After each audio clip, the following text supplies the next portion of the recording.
Viewers like you make this program possible. Support your local PBS station. From Hollywood films on the big screen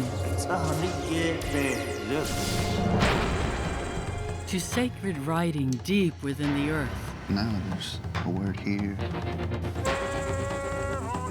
To long-lost voices captured in wax. That's us. We're still here. We as Native peoples are fighting to keep our languages and ways of life alive. Language is who I am. This is Native America.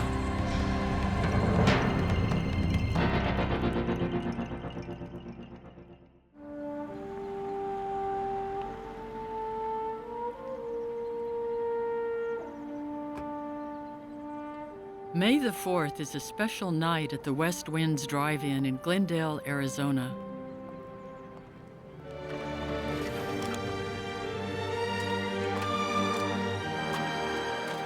I'm always so excited for May the 4th be with you.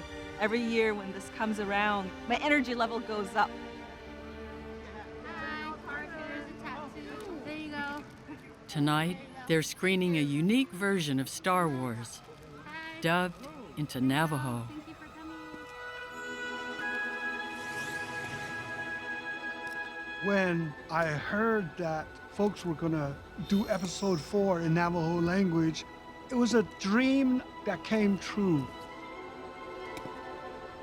The teachings, like Yoda would say things that I heard while I was a little boy. The connection was strong. Thank you. It is said that our language is dying, we're forgetting our language. But I'm still hopeful that, there are gonna be kids that are gonna get inspired and excited about, I wanna learn the language. It's a great deal for me because my grandparents can see this movie. There are a lot of elders in our community where Navajo is the only language they know. Ladies and gentlemen that are listening in your cars this evening here at the Drive-In Theater, the Navajo language is on a comeback. A Star Wars.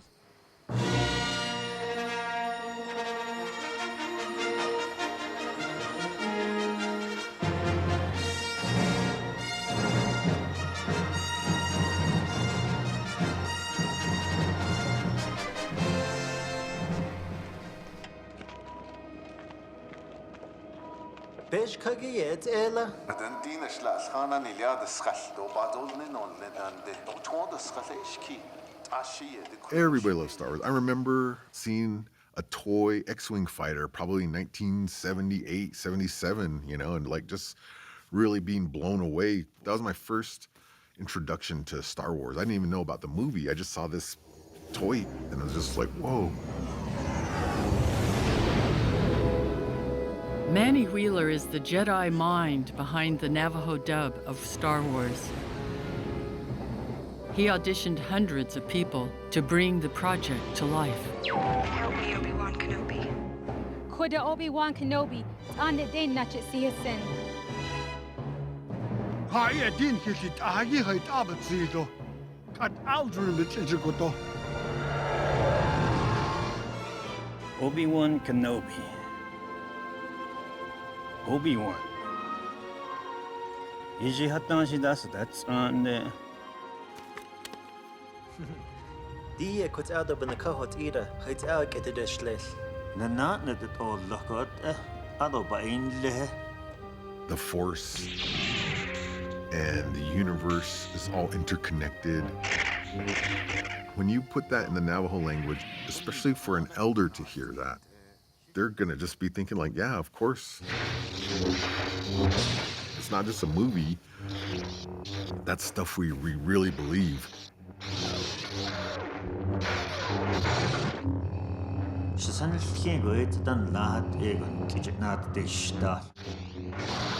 When you have an understanding of Navajo, you're connected to a deep culture. You're connected to the holy people. That's what we call them.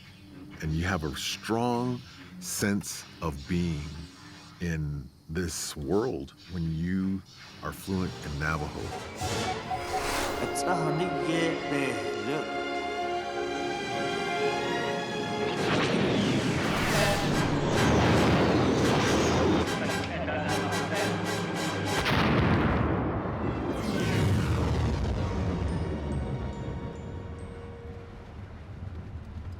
The vast majority of our speakers are older. They're either my age or older.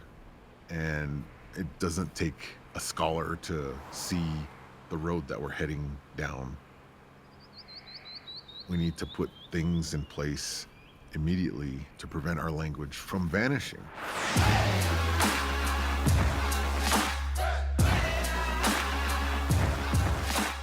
The urgency to keep native languages alive is experienced by many tribes across the country.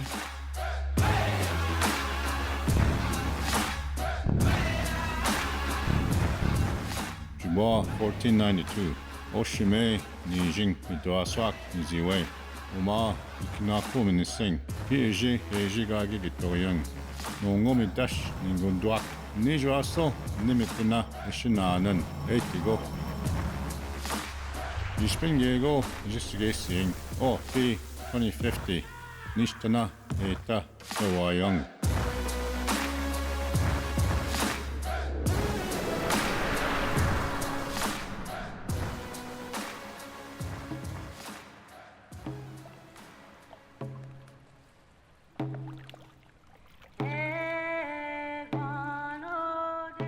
In Maine, at the most northeastern place in the United States, the struggle to keep language alive is deeply connected to the land.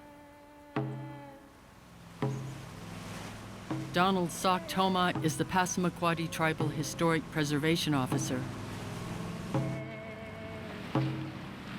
And Dwayne Toma is the director of the Passamaquoddy Museum.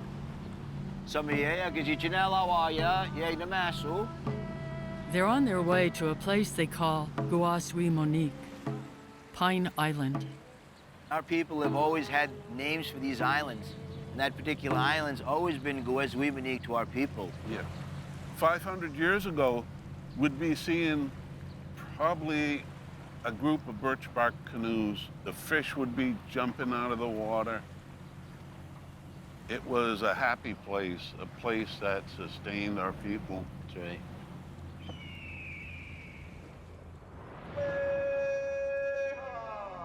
For thousands of years, Guasui Monique was part of the Passamaquoddy's homeland. A 1794 treaty with the newly formed United States government recognized the Passamaquoddy's ownership. This island was supposed to be protected forever. But the island's name was changed.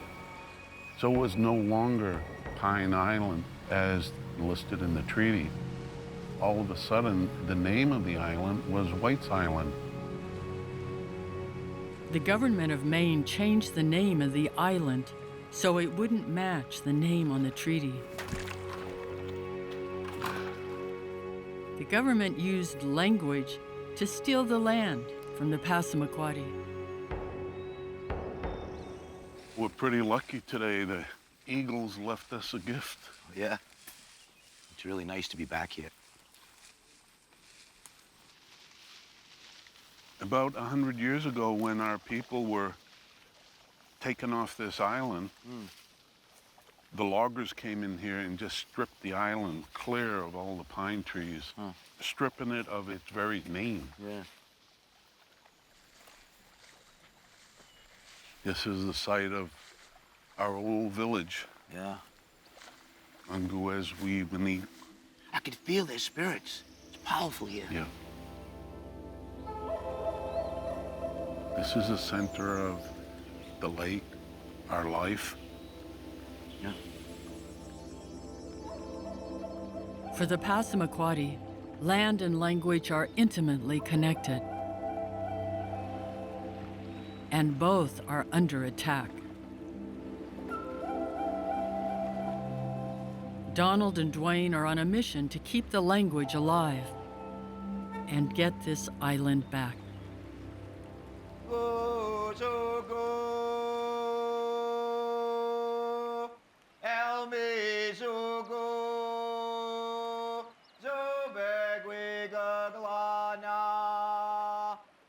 They will be aided by a remarkable discovery. Vocabulary for the Passamaquoddy Indian, March the 15th, 1890. Sono, Mesono, Moxano, Imperiamoste, Silviwapsano, Nukmis gizagnud magon negam, ukmisal gizagnud moad. Vejiap and skidab, tudena sismag, nuga tihin mizin, weji apchnuda zigwen, gizawesta. Bamosawin a work, magwaho lid a work, tudena sismag, weji gizat gu gauladiti nuga gizin dulditit. And skidab kizabek kamin misin wajib sidawen nudig at gu gaganal nagalin doaganal.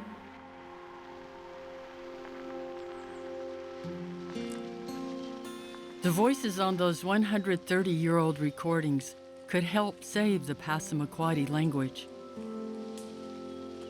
Dwayne wants to find them.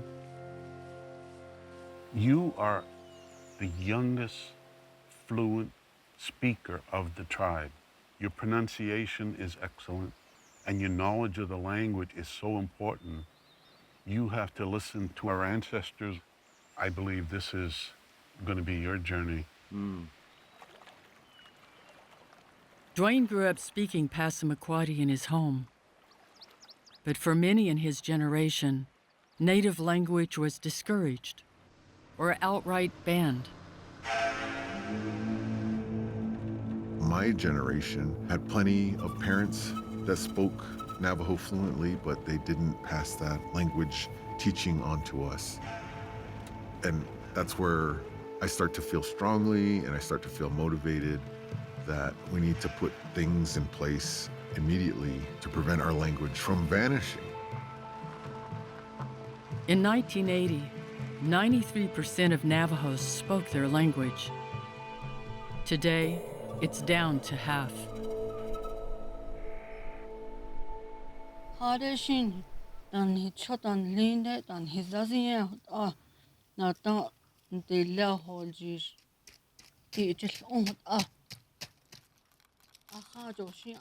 Manny wants to know how some who do speak the language are keeping it alive.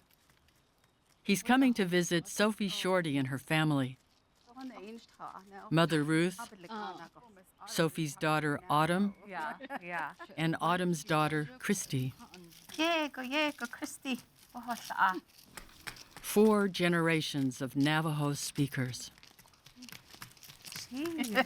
Better than me.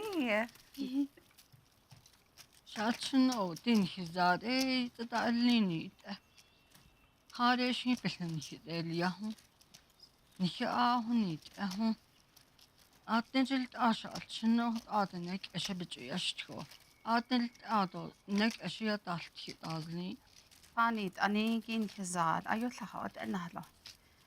Shani ashma. Oh.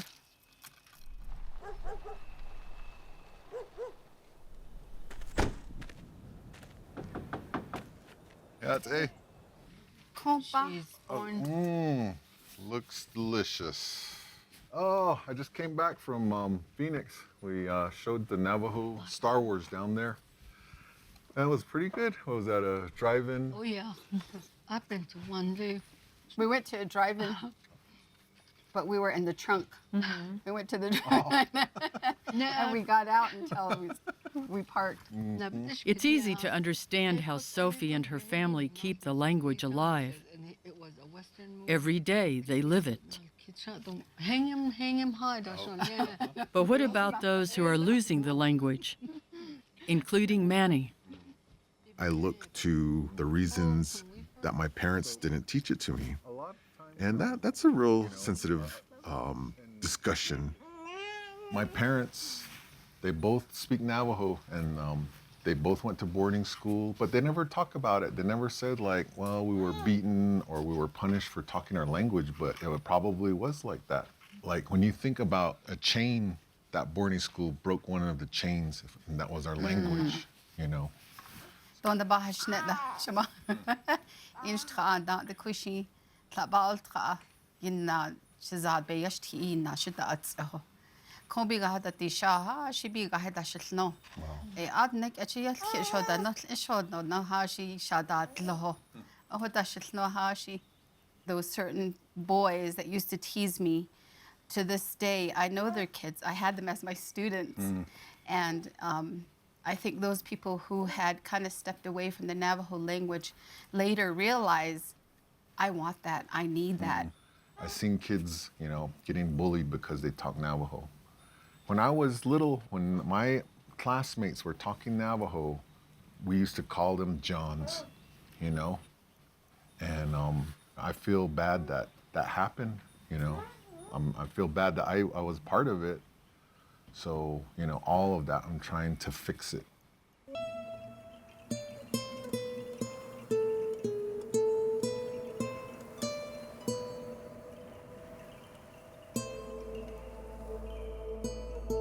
The wounds of language loss are deep and personal. The major reason for Native American language loss is U.S. government policy designed to destroy Native American cultures. The vehicle for that was boarding school. The goal, stated by Captain Richard Henry Pratt, one of the chief proponents of the policy, is kill the Indian in him and save the man.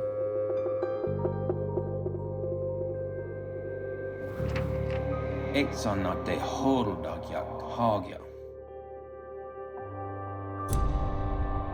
Aradata, aradongya ikigya.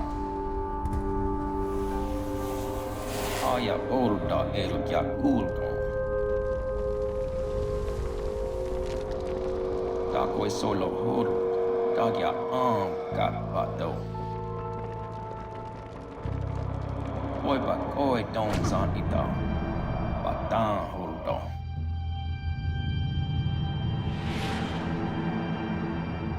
Between 1890 and the 1960s, it's estimated over 150,000 children were taken from their families and forced into U.S. government, Catholic, and Christian boarding schools. Thousands of children died while there. Those numbers are increasing as mass graves are still being found today. Recovering language is an important step in healing from historic trauma.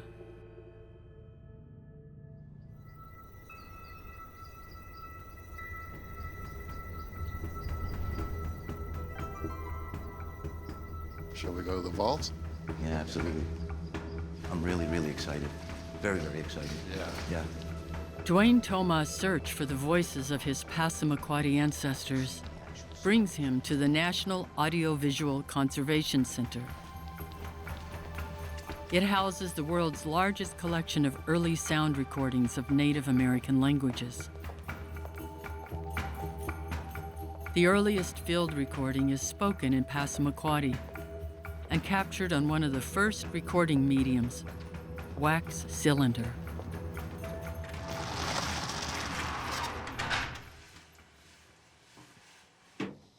These here, these were all Passamaquoddy cylinders recorded in 1890. Oh my God, wow. They titled that the Salutation, but at that time, they really didn't realize what they had. They obviously didn't know what they were saying, so as a fluent speaker, I'm able to identify the content. That's great. But the wax cylinders are extremely fragile, and there's no guarantee the voices recorded on them have even survived. Our phonograph is a talking machine. It was invented by Thomas Alva Edison. a native of New York. You can talk into it as much as you like, or you can speak as deliberately as you choose. In either case, it reproduces exactly what you say. These recordings were made in 1890, the same year as the last military campaign to wipe out Indians, Wounded Knee.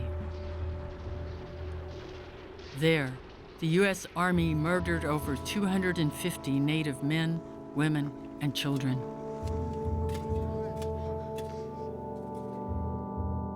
At the time, the expectation was that Indians would either be exterminated or assimilated. So a wave of anthropologists set out to document as much as they could on Native American cultures and languages before they were totally wiped out. Next song and description by Newell Joseph from the Passamaquoddy tribe in Calais, Maine, on the 18th of February, 1890. The sound quality has diminished over the last 100+ years, but the technology to recover that sound has greatly advanced. Melissa Wodzinski is an audio technician specializing in a machine called Endpoint that uses a laser-assisted needle. So the first step is looking at the cylinder itself. Cylinders over time can develop different issues like cracking or warpage, and I'm turning it like this in my hands as I'm holding it because cylinders are very sensitive to temperature. And if I keep it in one place for too long, the heat from my hands might cause a crack. So that's amazing. We try to be very, very careful when we handle these.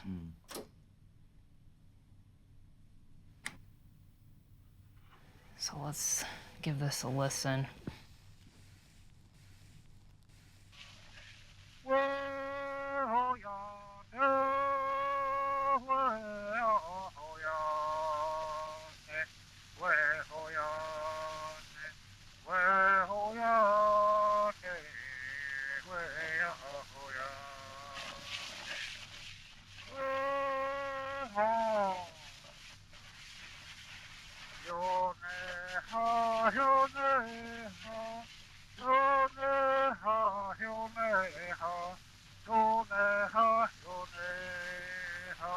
It's Atuziswewagan.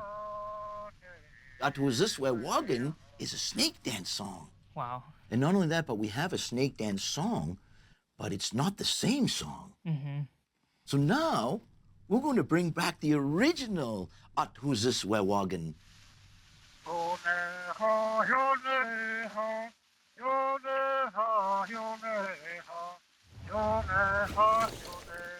The snake dance song has evolved over time.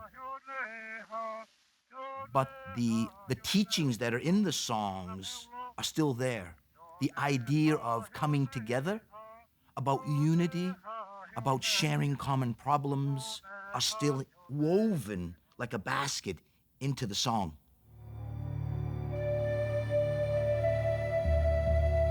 What I'm going to do now is to continue to carry the voice of my ancestors. That's exactly what I'm going to do. Their voices will not be on a shelf.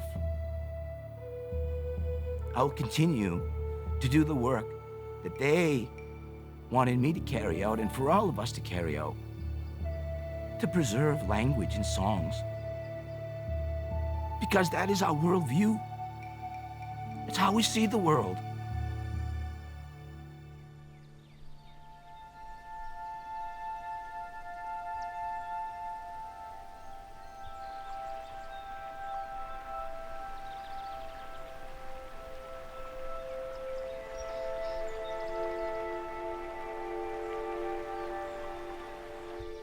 Hidden beneath the thick forest canopy of the Smoky Mountains lies another, very different kind of archive.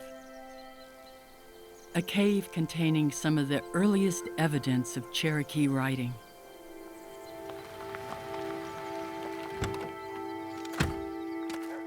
Eastern Band of Cherokee Indians archaeologist Bo Carroll and Cherokee Nation citizen and historian Julie Reed are returning here to document the writing.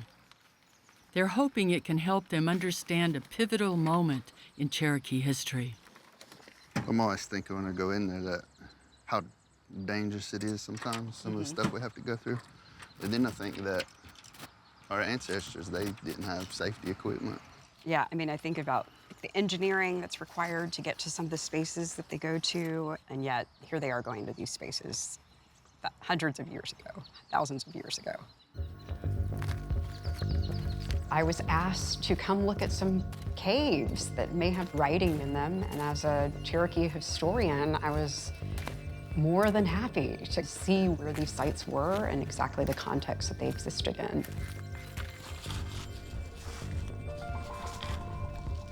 Once you go into the ground, like in a cave, you're passing through a portal and you're going into another world. The age of these spaces. These are the old mountains that predate our ancestral Cherokees, and yet here we are in these old spaces doing something incredibly innovative and new.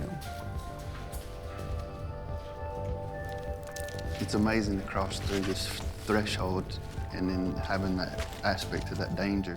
It makes it that much more, I guess, important and special for me. Bo made it look so easy.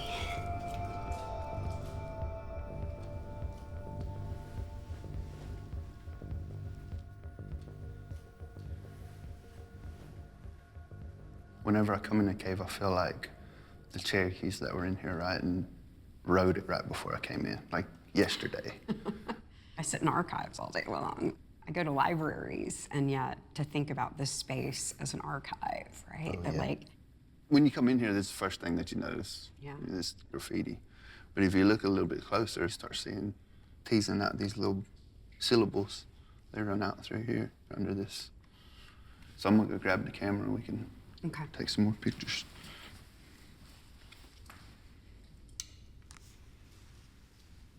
Bo and Julie believe this is one of the earliest examples of Cherokee writing. But before they can begin to decipher it, they must find a way to distinguish it from a modern layer of graffiti covering it. If you could move a little bit to your left, we could get these shadows out. Fortunately, there's an app for that. Okay, Jill, I got it pulled up. So we take this original photo, put it in a D-stretch, and then pull that black out. And it ends up like that. Then it pulls out the syllables under the B and R that we couldn't see before. So it looks like now there's a word here and then another word here. They use an image processing technology called D-stretch to see through layers of vandalism. that stuff under there is the stuff I thought looked like stuff out. The markings in the cave date back over 200 years to a time of tragic upheaval for the Cherokee. For thousands of years, they lived in the southeast part of the United States. But in 1838, they were forced to relocate to Indian Territory, present-day Oklahoma. Their 1,000-mile walk through bitter cold, a painful journey shared by 4 other tribes, became known as the Trail of Tears. More than 10,000 people died along the way, including 4,000 Cherokee. Foreseeing U.S. attempts to wipe out native cultures, a man named Sequoyah came up with a revolutionary technology to fight back, a writing system called a syllabary. Until then, Cherokee was only a spoken language. Sequoyah began developing the syllabary in about 1807, and it wasn't completed until 1820. He worked on it single-handedly, not having a formal education. He was simply a person who was really concerned about being able to use marks on a piece of paper, just like the Americans were doing. I think we're done. Yeah. All right. Bo and Julie need to consult with Tom to help translate the writing. Badik,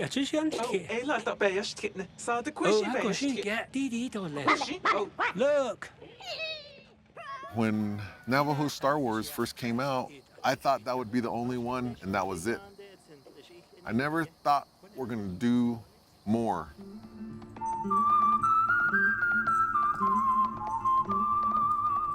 And then I really started to get a lot of people saying, you should do a Western. But out of those thousands of Westerns that were done, which one would we do?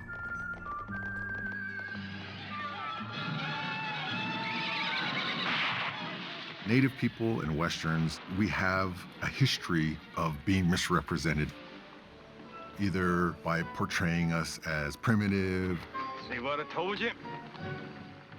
or as being vicious and violent.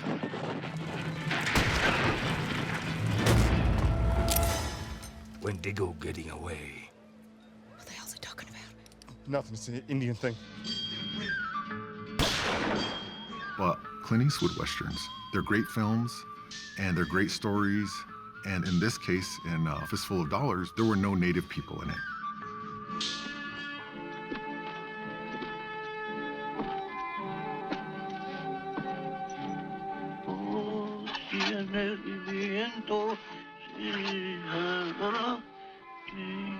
Get 3 coffins ready.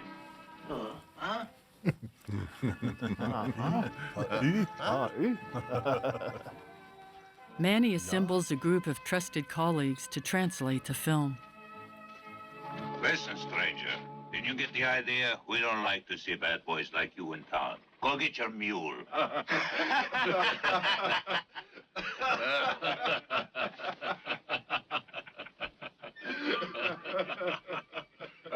I don't think it's nice, you laughing. Let's stop it right there. So that part, like in our own language, how do you think he would say that part? Like, you see, that's what I wanted to talk to you about. He's feeling real bad. What I would say was, Joe Quench Yadishki. Dido Bilkut Ada. I would have said that. She go eat Otashlni Badat Laws. Otashlni Badat Laws, she don't know either. The cook I drove in Benny Jahadisti. Just that one phrase, he's feeling real bad. The actor on screen has his mouth like this, he's, so his teeth are showing. So we had to find that specific word to where the Navajo word will also allow the teeth to show. A non-native person might say, like, why should language matter? You know, that's just how the world is. And then we'll put... My response to that would be, all our cultures enrich each other. You're doing really good. So let's go to the next line. There are 3 sections. Okay.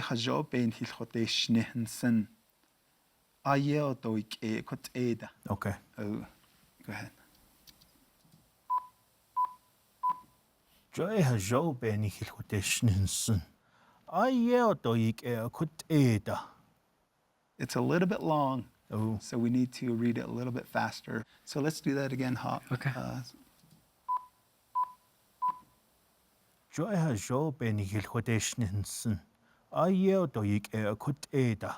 So now that you have the sounds down, we also have to mimic the character to where we can stick maybe a pretzel in your mouth or a stick. The process of translating the English script to Navajo was very extensive. It did take time. In order for all the words to fit carefully, it had to be precise.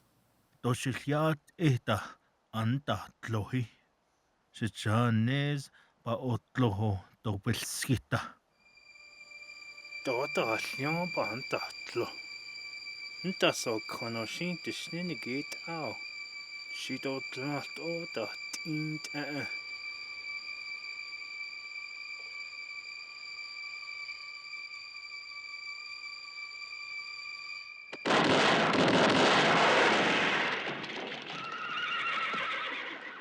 Manny hopes dubbing A Fistful of Dollars, the iconic spaghetti western, will help reach a larger audience and inspire even more Navajo people to speak their language.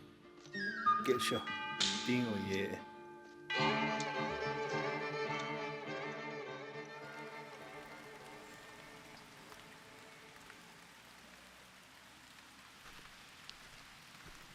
In Calais, Maine, Dwayne Toma returns to the very spot where in 1890 the original wax cylinder recordings of his ancestors were made.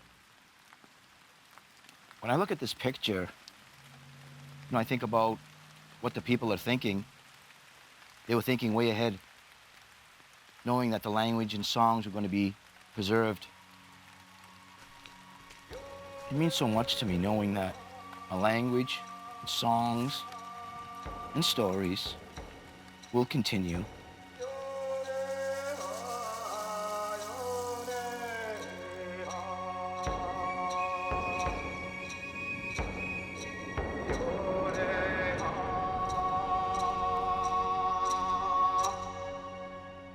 Dwayne has brought the recordings home.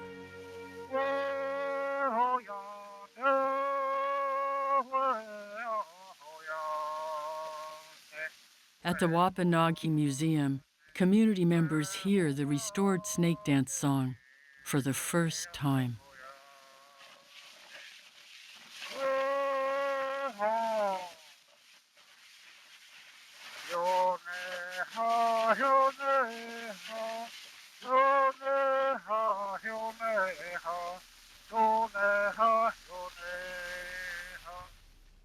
It brings me home. It brings me back to my childhood. I could hear my grandmother speaking in the language. And also it brings me back to a time where the language was spoken so fluently. When I first heard that, I thought, oh my God, hearing the voices of our ancestors, they're sending us messages and they have lessons for us. And it's just an indescribable, uplifting feeling to have heard them for the first time. When I was a child entering school, I did not speak English. I only spoke Passamaquoddy. We had a sense of self. We knew who we were. And when I feel sad, it's because I've seen the loss. Language is who I am. I moved away from the community and raised my children outside the reservation. My son, David, never learned the language. When I hear the recordings, I remember his words. David said to me, Mom, why didn't you teach me how to speak? And when I hear this, I think, oh my gosh.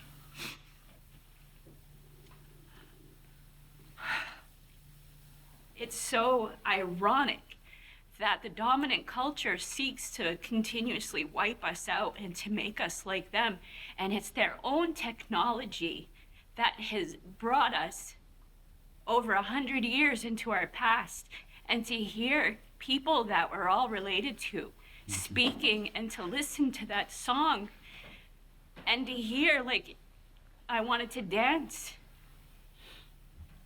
These cylinders come back at a crucial time in our cultural history. They're all so powerful and the words come right out. For so long, our language has been demonized. Now the energy's coming back, and these cylinders are part of that renewal. They sat for so long in these warehouses, just waiting for us. It's so amazing, and just to hear that, because that's us. We're still here, and we're gonna sing those songs, and because of these recordings, they're gonna go on, and in 100 years, there's going to be people that hear you guys, and we're going to give that connection to somebody else that needs it.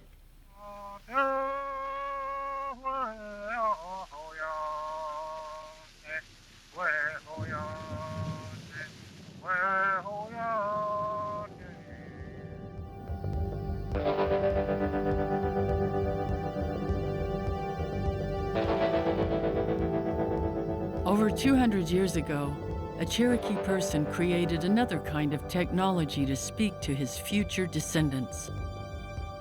A writing system. Julie Reed and Bo Carroll are trying to decipher what that ancient writing says.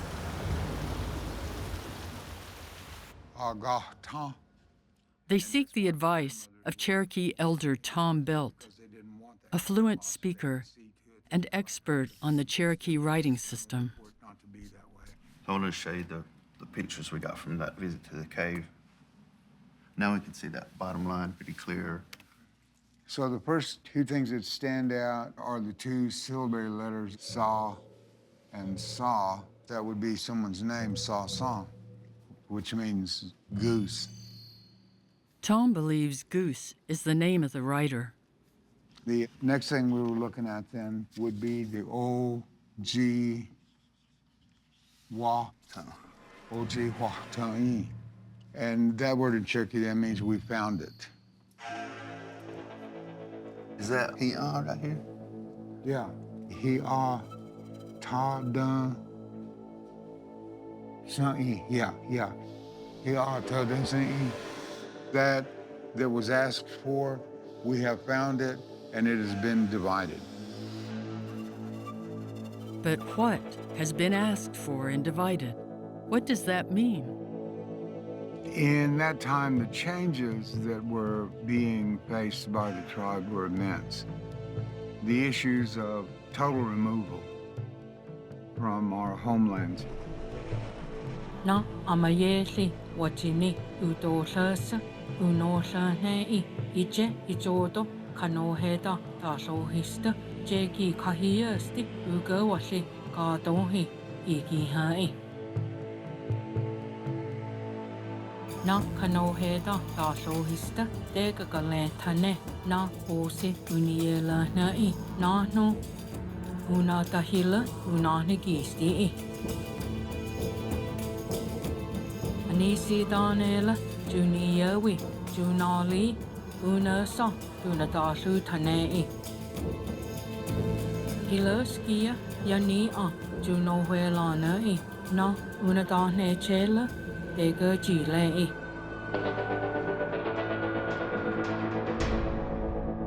The meaning behind the writing was to let people know that this issue had been resolved.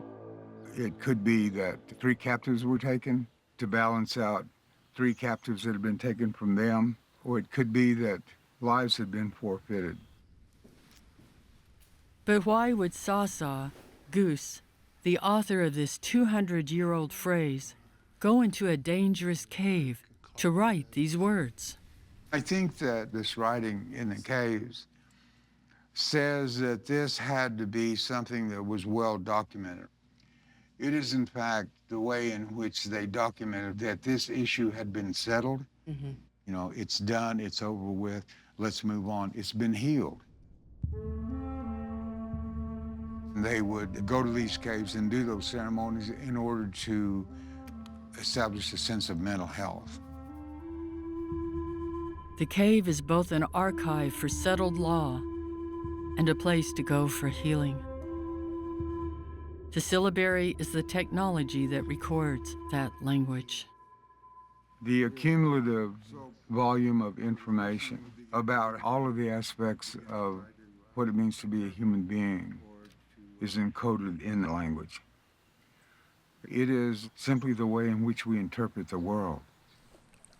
If we lose these languages, we're losing an accumulated knowledge of human existence here over thousands of years.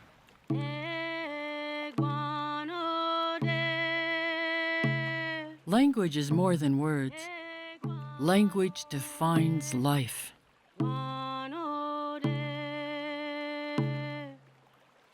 On June 21, 2022, the Passamaquoddy and friends gather on Guasui Monique, Pine Island. The island and its name is being restored to its rightful caretakers. Its return is not a magnanimous gesture from the government. The Passamaquoddy had to buy it back. The ceremony honors the many people who came together over decades to make that possible.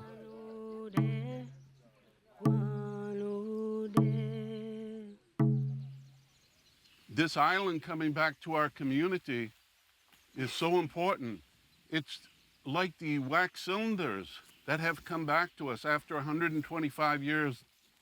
To me, this is one of the most significant moments in modern history. This island is part of our DNA. This island and the rest of the land are going to come back to our children and their children. I've never been on this island, so just being here, it brings up a lot of things for us, for me. And I think about our culture. We're just trying to survive. And, you know, I try to think of the future and just what does that look like? This is a good step for our people. I'd like to have Wayne do a wax cylinder song just to acknowledge the ancestors that have come back that forever we thought was gone. This is an old, archaic song. It was documented 130 years ago. But it's our contention that these songs have been here for a lot longer than that. Hey, oh, ne, ha. Yo, ne, ha. Yo, ne, ha. Yo, ne, ha. Our people knew. Because of this recording, these songs and stories would not be lost.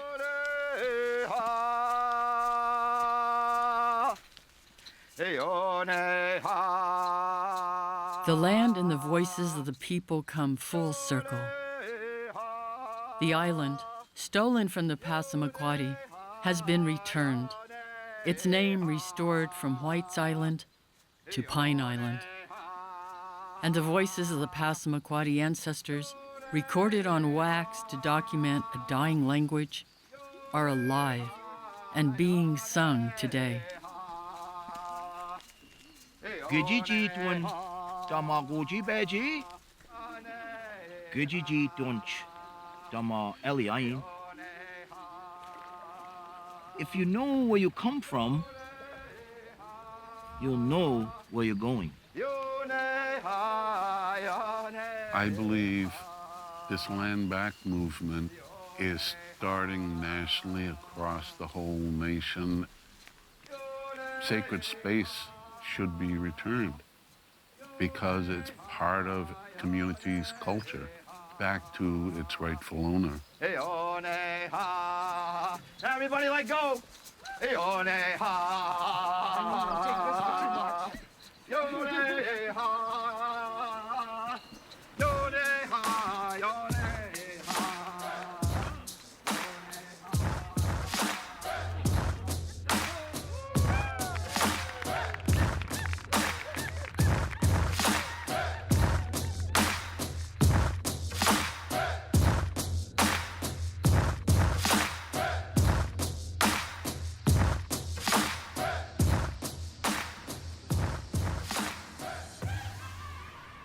It's a packed house at the Chemo Theater in Albuquerque, New Mexico, for Manny Wheeler's latest dubbed film in Navajo. I'm here to see the movie because I want to hear my own language, Dineja. Extra large? 2 extra large, great. We're both fluent in Navajo, so we're good. We're good to go. No subtitles here. Right, right.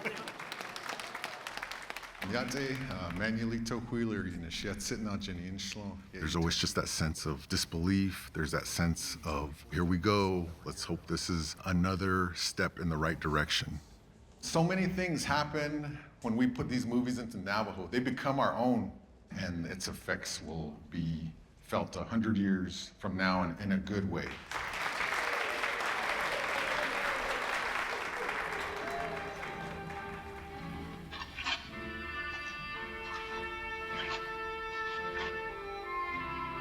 It's not college, and they.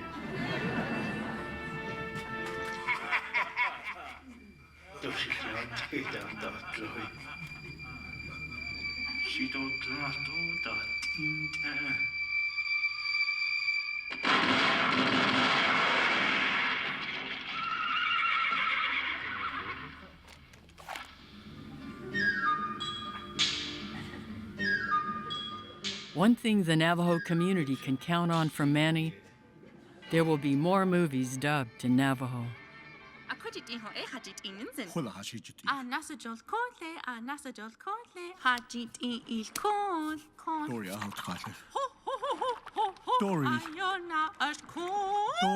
Preserving our language, that's up to us. That's up to us as Navajo people. And that's what these movies absolutely do. After people have been entertained, then they start to be like, whoa, like I need to make sure my child knows it. I need to make sure my grandchild knows it. It's awareness, and that's the start.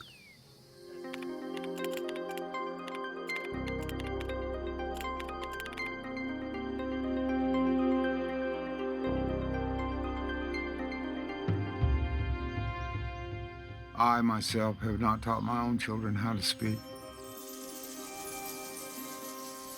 I've learned from my own life. I've learned from my own shortcomings that we will survive as long as we teach language, as long as we keep it alive.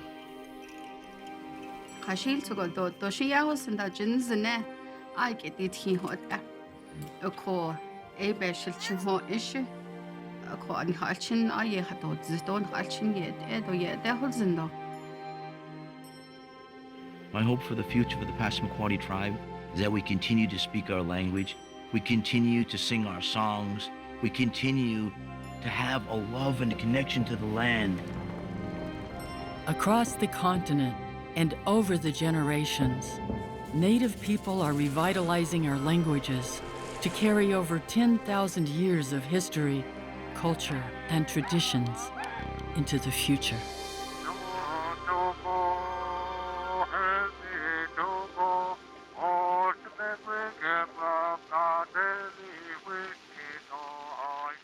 Yoga and